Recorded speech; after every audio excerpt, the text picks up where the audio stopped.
What's happening? This is the Tap In Podcast. We are live inside of the Tap In studio. It's your boy Jerome Rogan in the building, aka Donte. We got a special guest in the building. We got two special guests in the building. 1/3, I guess, of the Plastic Cup Boys. Naim, Lynn. It depends. It could be one half. You're right. It's really just me and Spank. Joey, he only come for the big money. Oh, Joey done got big time, man. Joey done got big time. Yeah, I mean, that nigga old. He ain't trying to beat up this road. Oh, that's what it is? Yeah. Okay. What's happening, man? Ain't shit, man. Welcome to Dallas, man. Yeah. It's one of my favorite places. Yeah. Tell us who you got with you, man. Man, I got the fabulous, fantastic Just Pam. Just Pam. It's one of my new road dogs. And I can't even say it new anymore. But Pam, I almost put your last name out there, but I ain't gonna do that to you. Pam, me and Pam have known each other literally our whole lives. Her grandmother used to live across the street from me, and before her family got some money, they had to live with her grandmother like black folks do. Yeah. Okay. So she lived. And when people say cross street around the corner, I mean, when I said cross the street, it was directly across the street and three houses down. So it was like really, really right there. And we went to school together, elementary school, high school, all of that stuff. Really? And, yeah, we were always cool. And then over the last 6 or 7 years, she started doing stand up, and I've kind of like taken, pull her under the wing and shit, and our relationship has like been rekindled from childhood. Okay. Y'all never fuck around as a kid? She'll tell you I was her first boyfriend and shit, but that's a Pam clout chaser. Yep. Okay. I don't care what you say.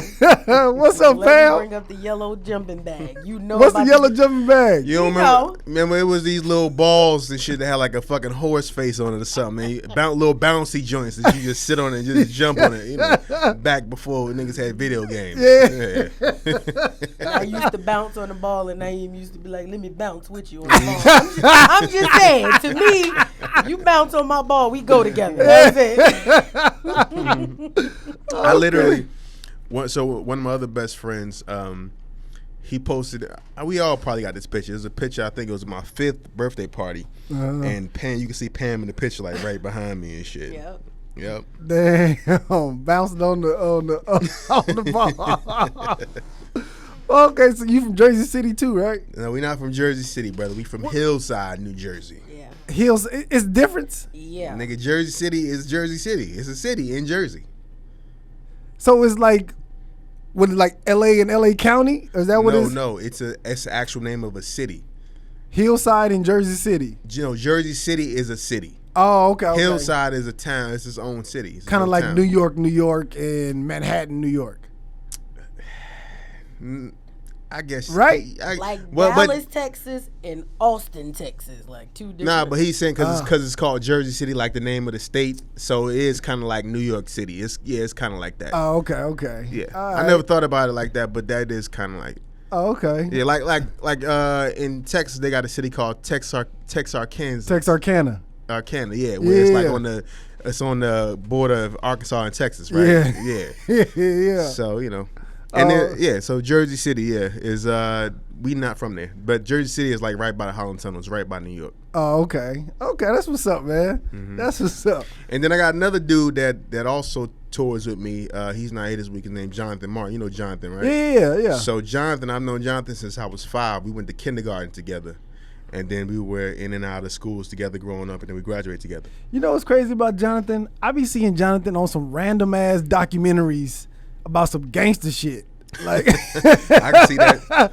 Definitely. I seen Jonathan on some documentary where he was like standing in a parking lot or something with some cars behind him getting interviewed. I'm like, I thought Jonathan was a comedian. Like, how the fuck? That nigga used to steal cars. Really? Mm-hmm. In high school. So that's what's the damn? If it was a doc about like New Jersey Drive type shit, yeah, that makes sense that he was in that. Oh, okay. God damn. Shout out to Jonathan. Shit. Okay. Man, so y'all are back on the road, man. The Plastic Cup Boys are back on touring, doing their thing. Okay. Did y'all just start, or have y'all been touring this whole time? So during quarantine last year, we only did 4 dates. We had to do cities that were like, fairly open. We did OKC, St. Louis, Kansas City, and Raleigh. Okay. And so this year, I've done 2 weekends by myself, and then this is the first weekend I've done with Spank this year. Okay. All right. Well, good, man. Make sure y'all go out and support when y'all see the Plastic Cup Boys. Make sure y'all go out and buy them tickets to come see them. Funny dudes. I seen some shit last night from y'all, man. Funny shit. Here's what I want to ask you, man. And we was talking about this before we started. You got a joke about people doing drugs. You know what I'm realizing now? So many fucking comedians been doing drugs. Right. I just seen Jack Thriller on 85 South talking about he used to snort coke and shit. I'm like, when was all these comedians doing drugs, man? Look, man. When? Entertainers do drugs, yo. I know, but I'm like, even people like I knew. You know what I'm saying? Like, I just seen something with Billy and Damn Fool. Where they on YouTube. They were talking about they was snorting coke and shit. I'm like, yeah. When was these niggas? I was around. When was these niggas doing drugs? Nigga, they ain't want to share with you. As soon as you left, Donte gone, all right. Nigga be freeloading. Pull out the coke. God damn. I was like, what the fuck? Nah, I mean, when you are, all it take is somebody that's young, impressionable, and trying to be on. Let's say if you're a young comedian and you trying to get on, and I don't know, you hanging out with fucking Eddie Murphy, and you have been a fan of this motherfucker your whole life, and he offer you some coke. Then you got a decision to make. Me, I've always been a leader. I've never been influenced like that. So of course I would be like, get the fuck out of here, Ed. But the average motherfucker be like, yeah, I'll try it. Yeah. And you know what's so crazy? It used to be a point in time in my life when I was like, drugs is not that strong. Like it depends on what drug, motherfucker. I used to think like people, I'm like, how you become an addict? Like, I want to do drugs just to show people that you can get off that shit. I can relate to that. You know what I'm saying? Did you see the crack documentary on Netflix? No. You gotta watch it. That shit is real good. And when I seen it, and they was describing that first hit and how it feels, yeah, I was like, I kind of want to try that shit. But part of me wanting to try it is to show people like, yo, I don't have to be addicted to this. I can try it and not do anymore. Yeah, because I'm like, I don't have no addictive personality, so I can cut cold turkey. You know what I'm saying? But I was just like, I want to just try. Niggas can't cut pussy cold turkey. No, you can't do that. Like, women will be like, yo, I'm celibate for a minute. Like, men can't do that shit. Shit, I've done it. You did? Yeah. Was it by choice or you just couldn't get no pussy? Nah, it's probably a little bit of both. Because I've gone a year and some change. I just couldn't get none. It wasn't my choice. Nah, that shit wasn't my choice. You ever try some drugs, Pam, or you ain't been in that circle yet? If Eddie Murphy come to me with some coke, I'm gonna that bitch singing. Put that mic. Put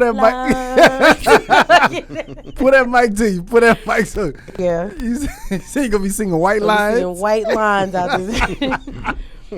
But nah, just the normal, the edibles and the weed, but that's probably the extent. See, I don't even fuck with weed like that. I'll do an edible, but I don't even fuck with no edibles. I had that edible one time, man. That shit was horrible. Really? That was a horrible experience. What happened? I was just high for 30 hours, yo. 30 hours? You did a whole cookie or something? A quarter of a brownie. I didn't even eat the whole thing. Yo. And it was bad because, I realized I don't like not being in control. Yeah. Mm-hmm. And that's basically what it was. It's like, yo, you have a conversation with your brain like, yo, you gotta take this ride. And you're like, nah, I ain't trying to take this ride. Like that's what it was the whole time. And I was and when you drink, you know when the shit gonna end. You like, all right, I'm fucked up. I'm super fucked up. But I'll be all right in a few hours. You kind of know. Yeah. And when I was high, the worst part about it was just not knowing when it was gonna stop. Mm-hmm. And that was like, all right, I can't do that shit no more. Yeah, because I know when I'm drinking, I could eat some bread or give me a sandwich or Right. something. You know what I mean? Mm-hmm. But that shit, them goddamn drugs. I don't know what you got to take, some milk or something. Nothing but time. Right. Nothing but time. And it's crazy because my father was an addict, and he said that he never liked smoking weed. That was my mother thing, and my brother was a weed smoker for years. Every day, like that was like his breakfast. So, but my dad was like, he sniffed a little dope, and I think that was the only thing he really did. And he's scared of needles, so I know he wasn't fucking with no heroin or nothing like that. Yeah. But yeah, he said he ain't like weed. Yeah, that shit's crazy, man. Dude, that shit is crazy. Man, so I want to talk about everything you've been doing, man. I seen you on Assisted Living, with the Tyler Perry show, man. How did you get that? All right, so that's a real cool story. First of all, like most things that come in my career, I've manifested. You know, I'm real big on that type shit, right? So when it was with Tyler Perry, he happened to come to one of our shows. We were in, I think, like Augusta. And I think he didn't watch my set 'cause he was backstage talking to Kev, but the girl he had with him, she saw it and she liked it, and me and her ended up getting cool. She's actually on one of his shows now. Her name's fuck. Y'all ain't that cool. Crystal. Oh, okay. Crystal. She's on Sisters. Oh, okay. So so then we had a show again in Atlanta, and they came again, and that time he watched. And I destroyed that shit, and he just, she was like, yo, TP thinks you're hilarious, yada, yada, yada. I was like, yeah, well, tell him to discover me, because, I need some shit going on. And he just laughed. And then a few months later, I woke up one morning, and I had like a DM from somebody at the studio. And then I got another one from somebody at the studio. This was a person I knew, and they both was asking for my number. They said, casting wants to reach out to you. So I'm like, all right, cool. So maybe 30 minutes later, my phone rings. It's a Georgia number, Atlanta number. I'm thinking it's somebody from casting. I'm like, hello, Naim, what's going on, man? It's Tyler Perry. I think you're funny as hell. I want to work with you. I was like, what?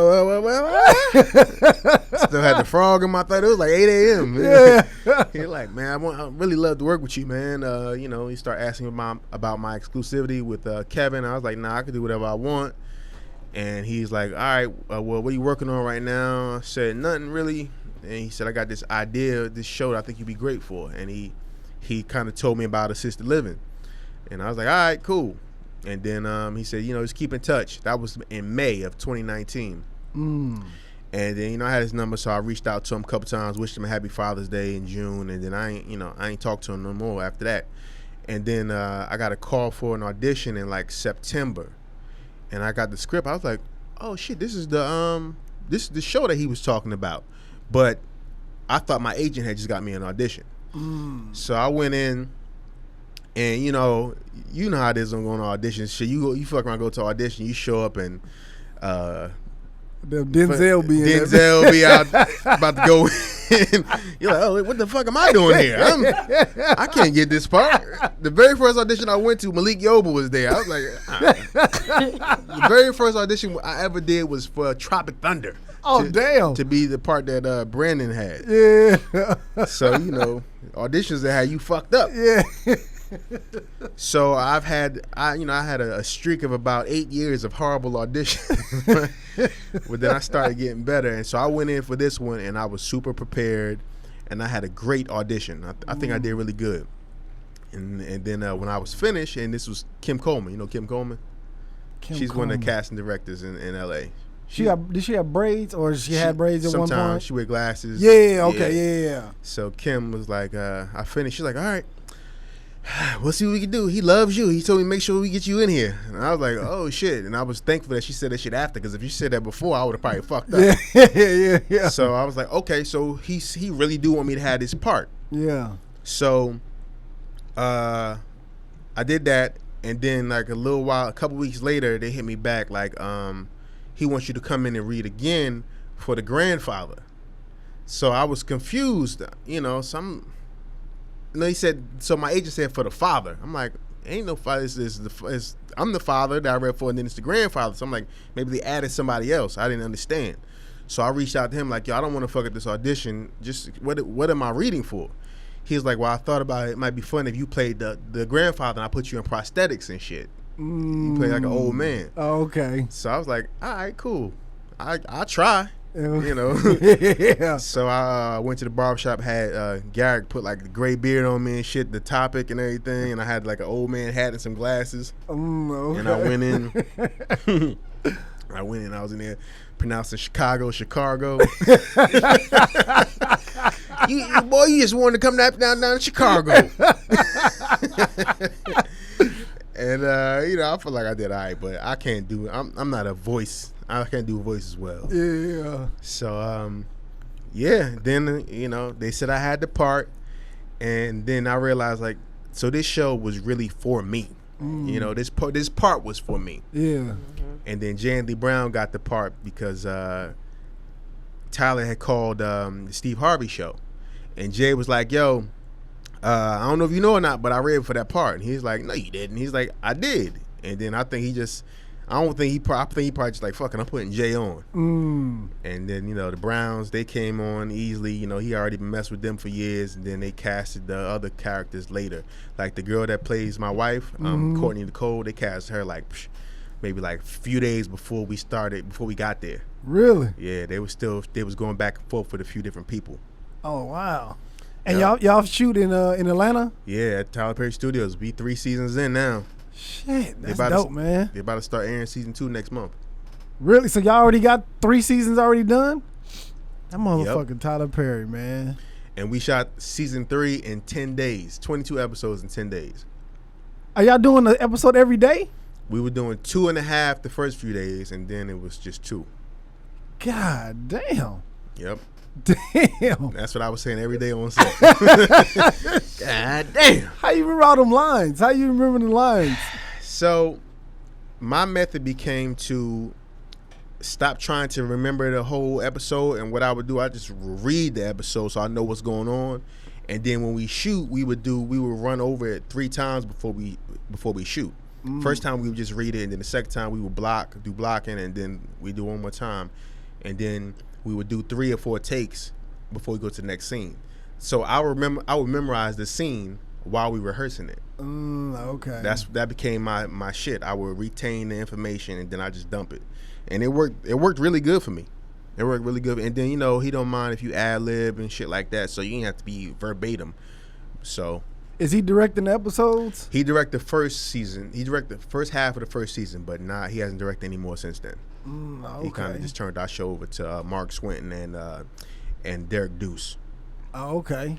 That's dope, man. Shout out to Tyler Perry, man. Yeah. Cause when you first started posting it, I was like, I seen some video and I was like, Naim don't look all the way comfortable yet. You know what I mean? I was thinking it up. Yeah. I was thinking it up on the first he season. look all the way comfortable. But then I seen some other episodes. I was like, okay, yeah, he getting. So I can explain that. First and foremost, this is my first time doing a sitcom, so I had to get used to the timing of it. He'd be like, well, wait for laugh, because the things I've done before is just rapid pace. Yeah. So that was hard, and then just trying to find, because I'm a comedian, it's like, yo, this dude, you kind of feel like he's supposed to be funny, but my character is really like the straight man. So it was like me trying to find those moments, be the straight guy, but still find those moments. Like after season 1, I was like, I need to do some research. I need to watch some other shit. So I ended up watching Sister, and I was looking at Ray, the father, and who was kind of a square, but he was good at physical comedy, and he could make good reactions and shit like that. Yeah. So I wasn't trying to be like him, but I was just watching it to like, all right, let me figure out how I can make this shit work, because I still want to be a funny part of the show. Right? Yeah. So and then watching season 1 and just seeing where I was lacking at and seeing how my energy was low and all of those things, I was like, all right, I can approach season 2 from a different angle. And then I came in and I got like praised immediately for my growth. So then going into season 3, then I had supreme confidence. So I wanted to see season 2 before we did season 3 so I could make more adjustments, but we didn't do it like that. So season 3, I felt good. I felt like I was doing a good job. So we'll see. And when is it? When are they? You said they gonna start airing season 2 when? I think it's May 4th or 5th. That's what it says online, but they ain't told us shit. Oh, okay. Yeah. Okay. That's what's up, man. That's what's up. I know I was thinking it up though. Nobody gotta tell me. I'm looking at it like, God damn, this shit is all. One thing about me, I'm real with myself, and the acting I've done prior to that, I got praised for. Like, yo, you pretty good actor. Yeah. So when I seen that, I was like, what the fuck is this? Yeah, because I know them skits that y'all used to do with Kev, used to kill them shits. Right. And then when I was like, is this different? What's going on? It was just an adjustment. But, they said Will Smith was terrible on season 1 of Fresh Prince. Was he? Yeah, they said that motherfucker knew everybody's lines. When you say something, he be saying your words with you. I did hear that too. Yeah, so I said that's going to be my motivation. I'm going to get better, and then maybe I'll go on to do some, bigger parts and serious roles and all that. So that's my goal. Yeah, that's what's up. So, Pam, are you learning anything? Are you taking anything from some of the shit he done went through? I'm over here like, see, I'm washing lettuce. Soon I'll be on fries in a year or 2. And that's when the big bucks. That's how I feel. I take in everything that he's like, just to watch him from where he was and where he is now is just like, it's amazing to me. Yeah. I always try to like give Pam jewels and shit, and even like the crazy thing is, like I said, I'm real with me, and I know that like my performance lately has been slacking, and it's for a few different reasons. Number one, I'm tired of telling a lot of these older jokes, but I gotta keep them kind of fresh because we about to shoot this special. So like when it comes to stand up, I get excited with new material, and then also, as I get older, my energy just declines, and I kind of feed off the audience. If I come out and the audience feeling kind of dry, I'm like, I'm about to have my set gonna be booty, Yeah. So, but even though knowing that I need to even work on my own shit, I still give her, because I know that I'm further in my career than she is. So I'm trying to give her that energy that somebody gave me when I was young in the game, and how to make me better. You know what I'm saying? So I want that for her. Like I want, Pam is extremely likable on stage. She's relatable, and I just want her to like find that niche so she can separate herself. Yeah. Because if you're a female comedian, the ceiling may not be that high, but that middle space is wide open for you. Like you can make it far fast as a female comedian, but then you might reach a point where you can't go no further just because of, sexism in as an entertainer. Yeah. But they always looking for that new funny female. Yeah. Cause it's really not a whole lot of them. That's really like known, you know what I mean? Yeah, not black especially. Yeah. You got like Wanda Sykes and Monique, Tiffany Haddish. Monique couldn't get the the big money. Yeah. Some more maybe. Some more still relevant. Yeah. And then you got like a few that we like a lot. Lunel is doing a thing. You got I like Melanie Camacho a lot, but she never really made it to that next level. Yeah, and I'm thinking only Shantae is on the rise. She coming up. Yeah, Zaynab. Michelle Buteau, she's doing a thing. Yeah, I don't know who Michelle is. Michelle, she's like a mixed black girl. She's been in the game for a while. She was in the NBC joint with me. Oh, okay. She hosts this show on Netflix right now, and she's on that show Bigger, I think, or one of them shows on BT with Chase, with Jill Scott. Don't Jill Scott got some show on BET Plus or some shit? I don't know. She on one of them joints, something club or something. I don't know. Michelle Buteau. Okay. Yeah. Okay. Man, I was talking to you about this last night. Y'all need a videographer, man. Y'all need a videographer to film y'all on the road, man. Some PCB, PCB, yeah. PCB just behind the scenes shit, man. Yeah. Y'all need some of that. You know what I mean? Just get that buzz going for y'all. You know what I mean? I think especially coming out of the pandemic. I think I want to take a different angle. Actually, my boy, who's my road manager, is also one of my best friends I grew up with. And he threw an idea at me the other day, just talking about how, you know, I got all these people working with me that I've known my whole life. And I was like, that would be a cool little doc, you know, some shit maybe called like something like Day Ones, you know, just how I'm trying to, you know, set all my people up, and you know, I've just been working with them for years, so that's. But how would it go? Would you film it? I mean, it's just like on the road shit, you know, and then you just kind of get. It's like any other like reality documentary shit. Oh, okay. You know, you do maybe 10 episodes, and we all got things going on. You know, Pam been going through some shit lately, and Jonathan, you know, he's currently dealing with something, and we all got interesting stories. Jamal, who's my road manager, that motherfucker had a stroke a few years ago. He's a firefighter. Jamal? Yeah. That nigga look in shape like a mama. He is. That's why you can't see nothing wrong with him. He had a double stroke on both sides of his brain. Really? Mm-hmm. Damn. But he's a firefighter outside of this shit. You know, he has a wife and kids, and me just trying to make it to that next level, and before I made it, still trying to bring people up and look out for my friends. So it could be a really good storyline. So Pam, what's your story? What you say you going through some stuff? What's your story? What's your background? Lord. What's going on? You don't gotta talk about that if you don't want to. Which that? Like, depends the on one, whatever that you want to talk about. Lord, it's a lot.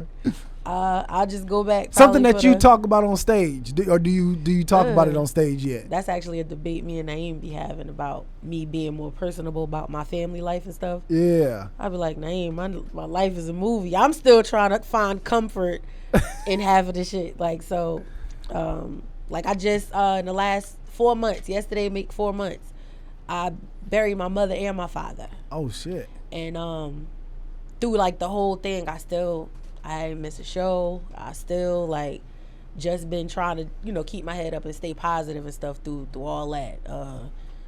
My son just decided to want to tell me that he out the closet, and then I knew he was in the closet, but he came out the closet, but he came out like a pink halter shirt, and I was like, nigga, the fuck? Like, damn, so you just, you full blown. Okay, so I'm dealing with that shit, you know, so it's a lot of, you know, life shit, trying to find myself. I was saying to Naim, like, am I gonna go back to work, or am I gonna say fuck this job and just do what I love to do? So yeah. How old is your son? 23. You got a 23-year-old? If you knew how old he was, maybe you have a better relationship with him. Won't you be quiet? Yeah, 20. What's today's date? That's because of his reaction. When people ask me how old he is, then they be like, well, how old are you? Like, yeah, edit that part out of the video. We won't talk about that shit. Can't ask a woman how old she is. I'm age. He was from my first marriage. That's where he came from. Like, okay. Pam been looking the same forever. She don't age. Really? Mm-hmm. God dang. She's older than me, by the way. Wait, come on, Naim. Don't do that.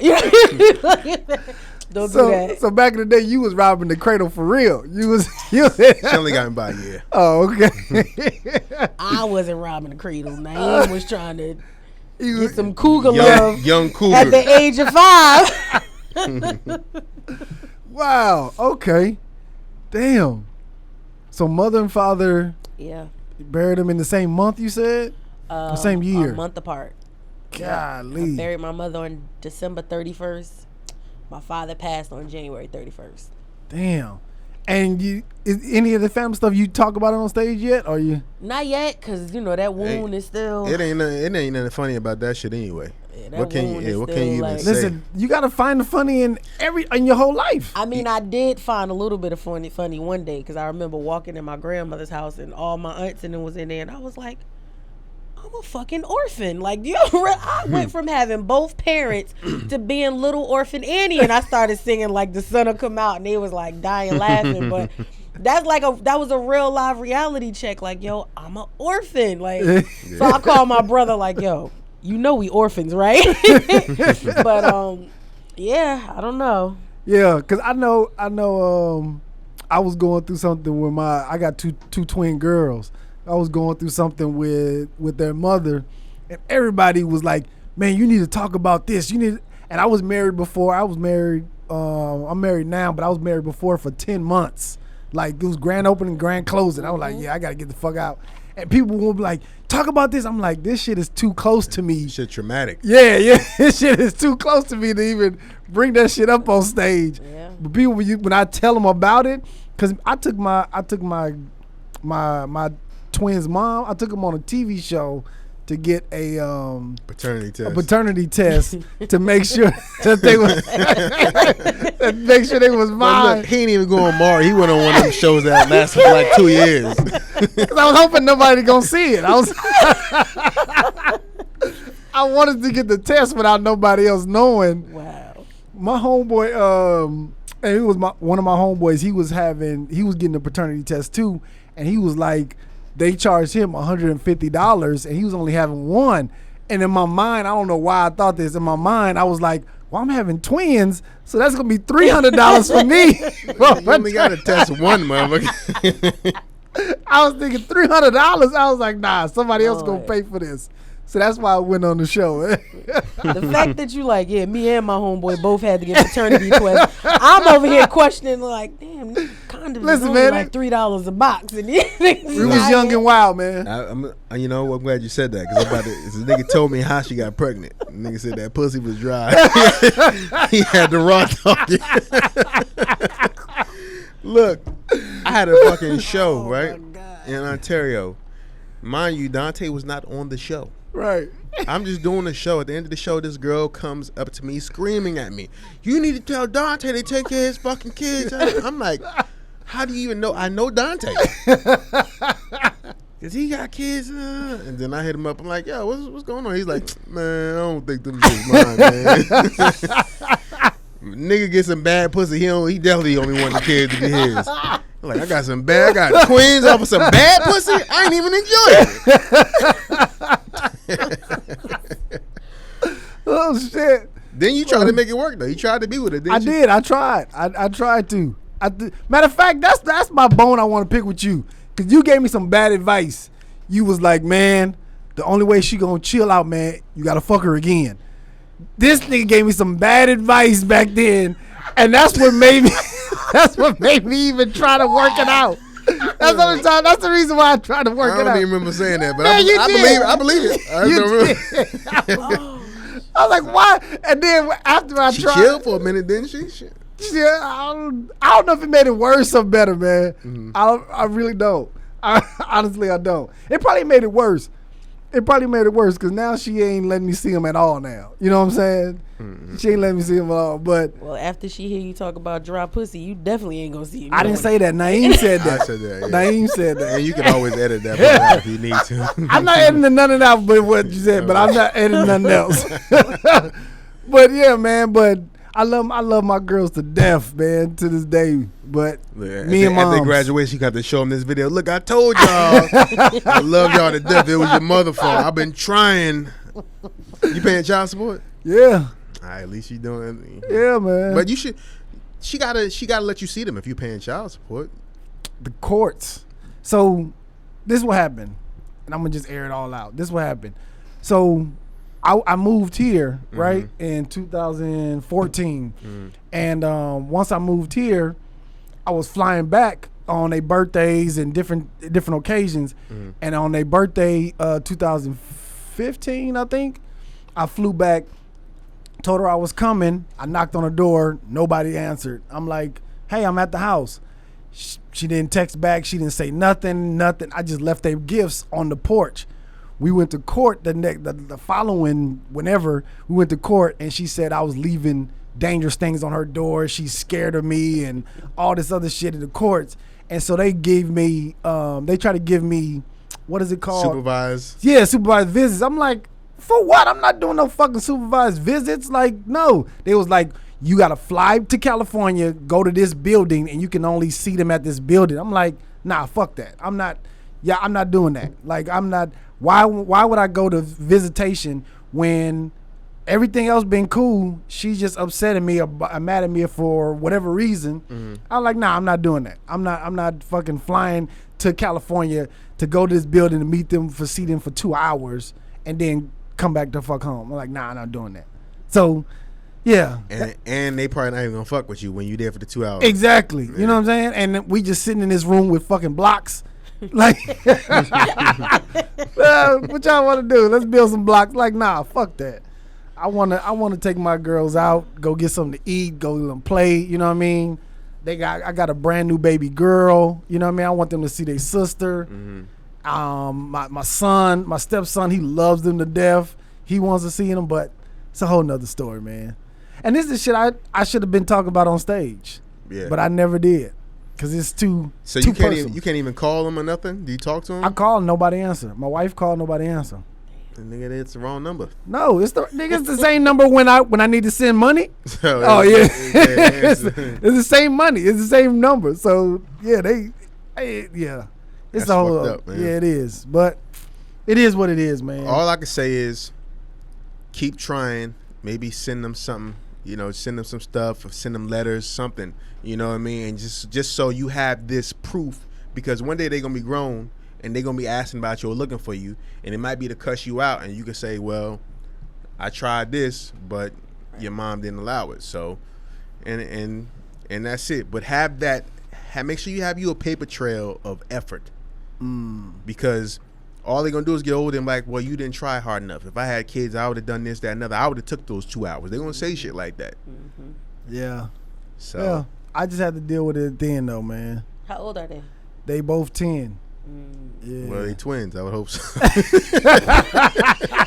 I was thinking that, but I wasn't going to say it. Yeah, I mean, they 10. They 10 years old. Yeah, man. Yeah, so that's what that is, man. But, I mean, I would think, and this is my advice. I know it's hard to get to talking about your personal life on stage, but if you can do it, it sets you apart from other female comedians talking about pussy dick jokes. You know what I mean? It sets you apart from that. If you could do that, that's the shit that can't be stolen. Exactly. Your personal stories. And then also when it comes to like people that are looking for fresh talent for shows and ideas, your story can lead to a possible show. Right. You know what I'm saying? So I suggested to her a one-woman show, her and Jonathan, because they have really interesting stories, just talking about your childhood. And Scrancho did a one-man show before. Did he? I heard it was great. Scrancho, he's a great performer. Yeah. So all I need is a hug, right? What that was called? Yeah. Yeah. So if you are a high energy person, you got an interesting story, you don't need a microphone, you cool with having the little headset mic or whatever, and you just kind of out there doing your thing, a one-man show is the thing to do, man. That shit is great. And Pam, everybody that Pam has ever met in her life, fuck with her. She got people that come out and support her all over the place. So, and she got a lot of family and friends in Jersey, so she found like a little theater or maybe even a fucking high school that we went to. They got a stage or something like that, auditorium. She could do a one-woman show and shut it down, man. It's just something, but that's how you got to write all of that shit out, though. You can't get out there and freestyle. You have to write it all out and rehearse it and build the scenes up. Right. Yeah. Yep. Yeah. And the scene, you don't even have to be too crazy with the scenes. If you get a projector in the back or something, then you could have different pictures and shit to set the tone, and then you change the lighting for each scene. No, it's crazy. I just got within the last week, I just got an inbox message asking me to come to South Carolina to do a show. And I was like, you pay my hotel or whatever, and this is my rate. And the guy was like, okay. I was like, oh shit. And then he said, would you be interested in doing your own special? I was like, when you say special, you mean like you want me to headline, or you mean, he's like, nah, like your own special. And I was like, don't do that. I don't know. I'm not sure. I didn't know what to say, and my first instinct was like, call Naim and see what the fuck Naim gonna say, because I don't be knowing what to do with these questions and stuff. You don't want to. You're not at a point right now where you want to burn all your material. So don't do. I would say no. Don't do a special. That's why I said no. But a one-woman show. See, with a one-woman show, you can end up finding parts of that you can take and put in your set too. You know. But yeah. That shit is dope, man. And if you see, one of those things is something like, you know, it kind of builds up. It builds up. You do it, and then more people start becoming interested in it, and then you get the right person to see it, and then they're like, "Yo, I want to work with you." Yeah, that would be perfect for you right now. And that'll help you, just your acting chops too. You know what I mean? It'll help everything. Yeah, I can see that. Yeah, I can see that. More comics don't do one-man shows? Because they don't even think about it, and then not everybody has an interesting story. To do a one-man, one-woman show, you have to have an interesting story. Yeah. Some trials, some tribulations, some ups, some downs. Yeah. Yeah. Did you see Brescia? Did you ever see Brescia one-man show or one-woman show? I didn't know she had one. Yeah, I think she did one like a couple of years ago. I heard he was good too. I can believe that. Yeah. Brescia's a really good actress. Yeah. Yeah. Man, what do y'all think about all these celebrity boxing matches? Logan Paul, Jake Paul. Yeah, and Floyd Mayweather. Because I know you're a boxing fan. What do you think about this?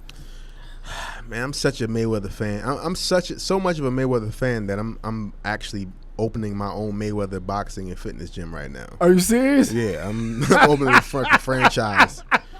So I don't really want to see that fight, but I know I'm probably going to end up watching it anyway because I just like to watch him box. Yeah. But the Paul brothers, they doing their thing. I ain't mad at them, and they can actually fight. You know, like one of them really want to be a boxer. Which one is the one that just fought Jake? Yeah, the one that just fought. Yeah, I was against it at first, but when I seen this last one, I was like, okay, I'm kind of into it now. You know what I mean? They're the main card on fights with real boxers, which is fucking nuts. Like that's like that's like if I'm doing a fucking show, and then I don't know, one of these new internet comics come and have the headline. I got a feature for them. Like I'm not doing that shit. I'm not doing that. It depends on who you are. Like I did do a college one time. Country Wayne was on it and he headlined, but Country Wayne been in it for a minute. He got a huge following. Yeah. But like, you know, one of these like new niggas. Yeah, I was against it at one point. I'm like, especially like these old boxers seeing these old fights that everybody wanted to see back in the day. Oh, like Tyson and Roy Jones. Yeah, like nah, I don't want to see that, man. That fight was terrible. I was like, I don't want to see that shit, man. I want to see. I do kind of want to see the now the Floyd and Logan Paul fight. I do kind of want to see it now, just to see. Logan is defeated. He don't even have no wins. He like 0-2 or some shit. I thought he was like. Nah, he lost. He lost to KSI or whatever that dude name was. So it'll probably be better if he fight Jake then. Right. But I think Logan might have a bigger following. So Floyd is just a money thing for him. Like somebody. Yeah. Yeah, Floyd is smart. He know probably to fight Logan versus Jake anyway. I mean, he'll fuck both of them up, but it's like it's almost like he's stealing, you know. He's straight up and down with it, like, yo, there's no boxer right now that I could fight that's going to generate the same money as one of these guys. Now, do I agree with that? No, because anybody he fights is going to be huge. Now, if you fight somebody that is at the top of the game right now, that's going to generate huge numbers because people going to think he might lose. So everybody going to tune in for it. So with this fight, they know it's just going to be like Floyd going to walk right through him. Yeah, and everybody, or something, not everybody, the people who I talked to was like, man, let's look at Floyd last fight when he fought Conor. I'm like, he fucking was playing with Conor. You know what I'm saying? He wasn't barely trained. Yeah, he wasn't. Conor McGregor landed some punches on him, which was surprising. But man, which punches? Nah, he won like the first 3 rounds. Man, because Floyd wasn't throwing no punches. Nah, he made Floyd miss a few times, and he hit Floyd. If you watch it again, you'll see. Man, when I seen that, I was like, Floyd. Since Floyd has been, I think since he reached like 35-0. he has never just walked somebody down and did no fucking defense like this. He's never done that since he was young. Mm-hmm. And this time he was with Conor. He was just walking Conor down, letting him throw punches. Mm-hmm. I'm like, Floyd don't fight like this. But that's true. But he lost a few of those rounds Cause he knew. He was trying. No, his plan was to tire him out. Make the fight entertaining. Yeah, make it interesting. You know what I'm saying? Get him out there in the 10th round. He did exactly what he was going to do. Yeah, it was like, because if he would have really fought, it would have been over, and people would have been pissed. Like, fuck, I paid all this money for this pay-per-view, and now it's over so quick. Yeah. Would you fight in a celebrity boxing match? No. You wouldn't? No. Why? Why not? You see what happened to Nate Robinson, bro? Fuck no. That ain't happening to me. You get knocked out. It's not just about getting. It's not about losing. It's like being embarrassed. Like Nate got. That's why you got to pick your fighter. Well, Nate thought he could beat dude because he's an athlete. Yeah, but Nate ain't really. Yeah, I guess so. That fight was terrible. Yeah, it would. Listen, I don't. Shit like that is for people that are either coming up or going down. It's like Dancing with the Stars. Yeah. You know what I'm saying? It's usually like people that are kind of washed. They need something to spark their career again. Shit like Masked Singer. Yeah. Masked Singer, good show though. I like it. I like it. But Yeah. you see, Bobby Brown just got disqualified. Bobby Brown was on there this year? Bobby Brown, he was the crab. Really? Bobby Brown I haven't is watched on it this year. Omarion is on there. They haven't figured out who he is, but I know it's him. Wiz Khalifa's on there right now. Oh, wow. Tyrese is on there. Right now? Yeah, these are people that have not been revealed yet, but I know the voice. Okay. Yeah. Damn. That's a good lineup, though. Yeah, Tyrese, Omarion. but they're on the decline of their careers. Yeah, I guess so.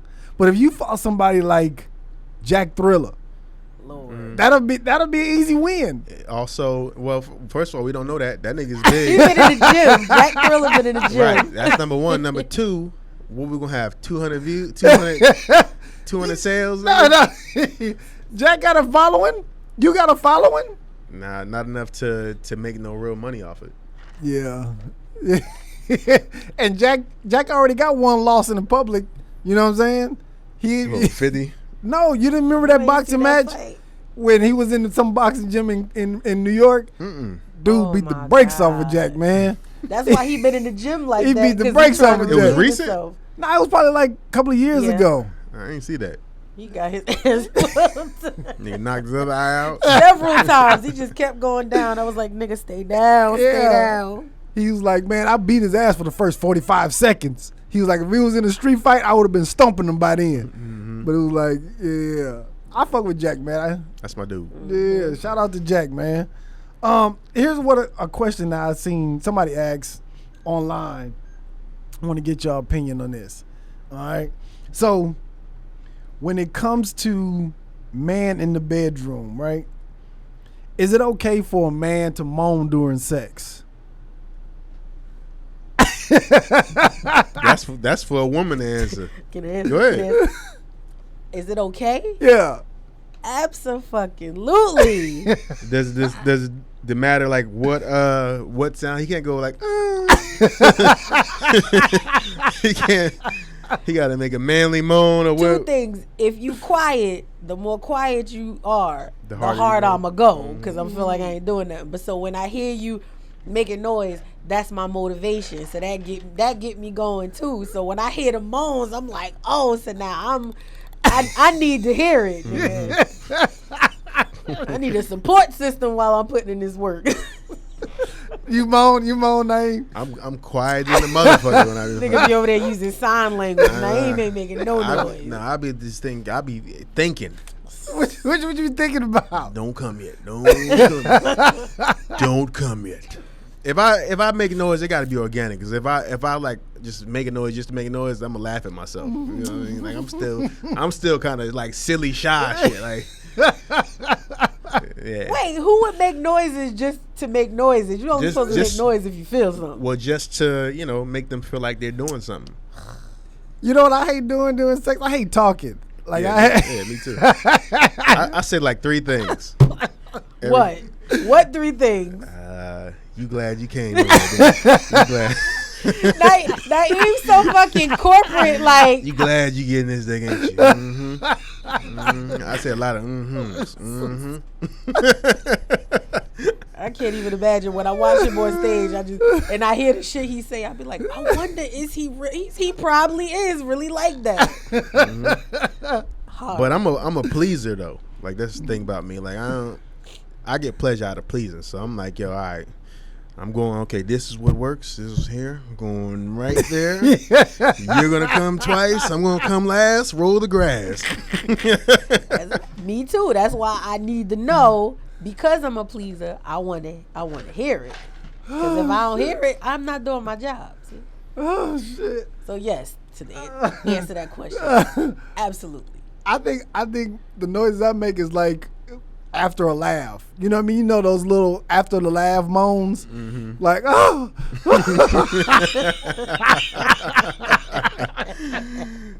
That's the sounds that I make. Oh, shit. Lord, the stories you got in my head right now. Man. I'm like, oh, God. The funniest thing is right after both of y'all come at the same time or whatever, when it's over, y'all look at each other and like bust out and start laughing at something that didn't happen. I remember one time during sex, is this PG rated? Let me know. No. Podcast, then you say whatever you want. So I remember one time during sex, the funniest shit was we was like getting it in, and I had finished doing my due diligence, and I remember touching his head. But his my dick head or was his no, real head? the head on his head. But my hands was soaking, dripping wet. So when I went and I touched it, get a nigga a curl. mind you, he had a bald head. So when I slapped my wet hand on his head, and he, we was in the moment, but he made this face and was like, yeah. Did you just touch? And we just like bust out in the middle and started rolling. I don't even know if we went back to finish it after that, because it was so fucking funny that I could not stop laughing, because I didn't think about it until after it was over, and I was like, oh, I really did. Like, God damn. it was hilarious. Oh, shit. Oh, man. Yo, this is another thing I want to ask you about, Naim. You got this thing that you doing online with your daughter, man. Mm-hmm. Toasty Tuesdays. Mm-hmm. What made you start that? So one day, so a long time ago, I seen this video on Instagram with this dude was teaching his son how to roast, and they was talking, and I was just like, one day I'm gonna teach my daughter that shit. So one day we just sitting, and I was doing live. I was recording. I don't know if I was doing a live or recording it, but I was telling her how to roast. And I was like, yo, when somebody say, she's like, what's roasting? And I'm like, where we come from, we call that shit hiking. Yeah, hiking? I don't even know. I don't even understand why. What's the origin behind that? But that's what we called it. So I was just teaching her. I was like, yo, the thing you gotta remember is when somebody say something to you, the first thing you say is, I know you ain't talking. Yeah, that's her shit. Right, because that's like, yo, first of all, when you say that, you kind of got other people like, oh, she about to go in. Yeah. But also, that's you thinking about what you about to say. That's how you stall. And if you really thinking, you get him a 4 of them. Like, I know you ain't talking. I know you ain't talking. I know you ain't talking. Like, that's you thinking about what you going to say. So we did that shit, and it was a funny video. And then one day I was just going live, and I was like, let's roast some people. And I ain't really think nothing of it. But then it started getting catchy, and then like I get people that got nice followings will go live with me and do it, and she just getting better and better. So I was like, and my daughter, she loves YouTube. She want to start a YouTube channel. She'll record herself, then she'll airdrop it to me. Like, my phone is, I'm like, what the fuck is this? And it's like something she just made. So she loves those little kids that be having those YouTube influencers. They be little kids that just be opening toys and doing nothing, and they making like $1 million a fucking month on this shit. Yeah. So once this started working, I was like, yo, ain't nobody doing this. And then Vanessa got us the t-shirts. Them t-shirts is flying, man. Right. So we're going to get more, start selling them. So I'm like, right now, I'm just getting the content all together, right? And so I'm going to get somebody to edit it up and then just put only the good parts, take out all the extra fat, and then I'm just going to start her channel and just let it go. And it's going to be easy because a lot of times people that have that have YouTube channels, they always got to think of something new, some type of content or whatever. But with this, we already found it. Mm-hmm. We got it. And then also I'm going to start doing this shit called Conversations with Daddy. So it's one of those things that I kind of need to have my phone ready at all times because she'll ask me something and it'll lead to a conversation with us that's funny or interesting. So I can put that on her channel, the roasting, and then, I ain't really trying to get her into acting or nothing like that. But if the opportunity presents itself and she wants to do it, then she can. Because, my daughter's super cute. Everybody think their kid is cute, but I know my daughter's a little cutie. And people be like, yo, you should get on TV and make her a little model, all this shit. And I'm like, no, because I want her to be a kid, number one. Number two, I'm not about to be at all them fucking open calls with her doing that bullshit. Yeah. Because that shit is a thing. Yeah. So, I feel like if she gets her YouTube channel popping and get a following, then opportunities will just present itself. Like young Dylan, who is also in the Tyler Perry camp. He has a show on Nickelodeon. And he just like a little rapping kid or whatever, and then they end up giving him a show. He went on Ellen, and Tyler came on there, gave him a show, and he's doing his thing now. So if something like that happens for her and she wants to, then that's fine. Right now, she's taking piano and voice lessons. Okay. So I want her to have that shit in her back pocket, but she has to be serious about it. She's 5, so attention span ain't shit. Yeah. I paid for 12 classes, and after 12, then we're gonna have a conversation like, all right, you made it this far, I'll get another 12 if you're gonna be serious about this. But if you're not, I'm not gonna force you. But I feel like music, playing instruments is one of those things that you really kind of got to force on your child, because there's not a person alive that don't wish they could play a fucking instrument. Right.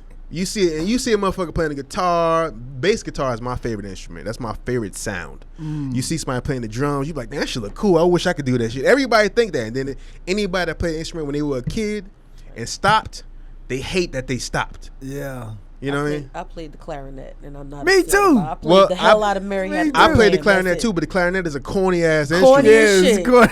as shit. As corny as right. But if you play all something day. cool, then it's like, yo, everybody wish they could play the piano or the guitar or something, or the drums. The drums. So I want her to have that, and I don't want her to grow up one day and be like, I wish I wouldn't have stopped. So it's kind of like I want her to play 3 instruments. I want her to play the drums, the piano, and the bass guitar. And I feel like if she gets older and like, I don't like one of these, then all right, you can switch something out, but you still got to play 3. But piano is the thing you're supposed to start with. Okay. Because I mean, with my son, I want him, like, he's into gymnastics. I mean, like flipping and parkour. I want him to get into gymnastics, but he'd be like, I don't want to do gymnastics. You don't want to be like Olympic level. He going to be little as hell. Why? What you mean?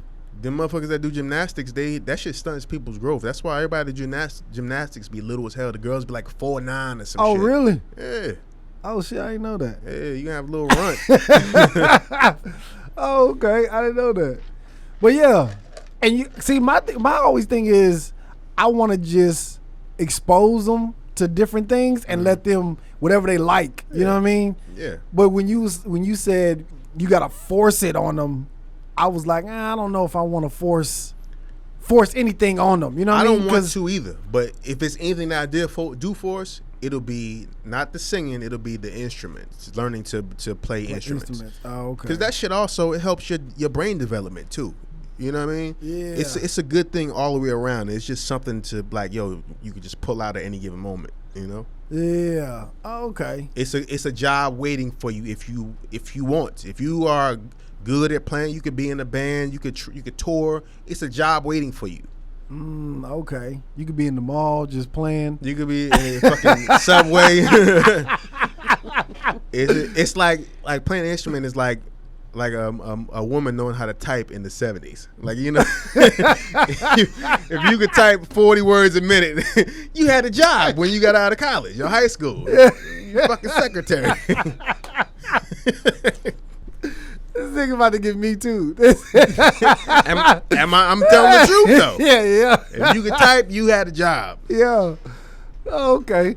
And you know what's so dope about the thing you do with your daughter is at the end you always tell her to say something nice about the person that she roasted. You know what I mean? Yeah. Yeah, I think that's dope. What Pam? Oh, she got me. She bodied Pam. She just got me the other day. That's why I'm over here shaking my head.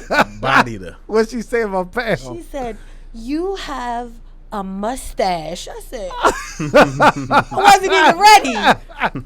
Then her closing, after she said I had a mustache, she came back with, "You are a gorilla." I was like, I'm done. I'm signing off. Shit, that's why you have hair all over your body and people call you a gorilla. I was stuck like, Naim, like, do something.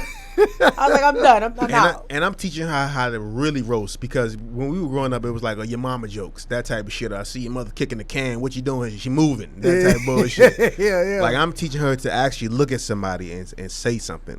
But the whole thing behind it, the reason why I make her say something nice is because, like, yo, this is all in fun, you know.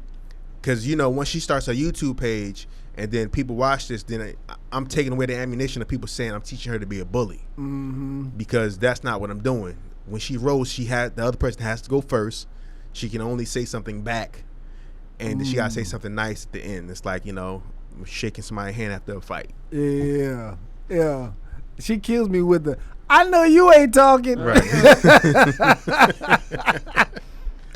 Yeah, that's dope, man. And it's one of those things that we got to kind of capitalize on for the next 3 years, because then, unless she keeps getting better and better, but once she's like 10, then they ain't gonna be as cute no more. Yeah, they gonna be trying to go at her. They gonna really go at her. Right.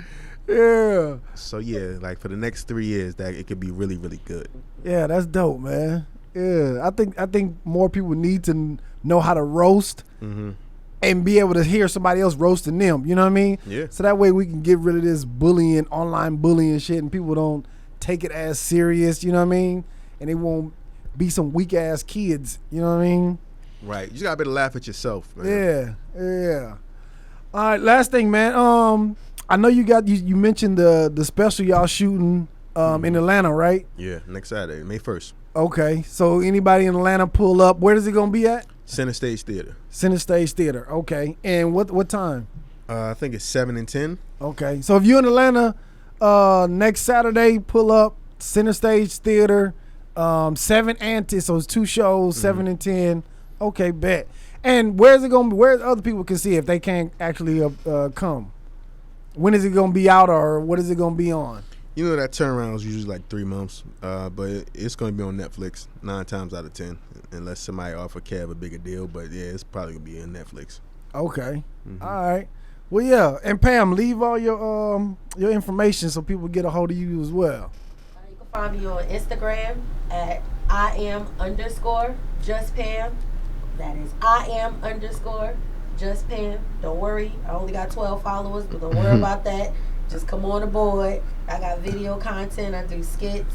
I dance. I rap. I skate. I do Zumba. I do every fucking thing under the fucking sun. So, you know, that's it. That's what's up, man. Yo, man, thank y'all for dropping in, tapping in with us, man. Pam and Naim, I appreciate it, man. Yes, sir. Yes. Yo, man, this has been the Tap In Podcast, man. Yo, don't forget, man, the giving is in the getting, man. I appreciate y'all. Holla.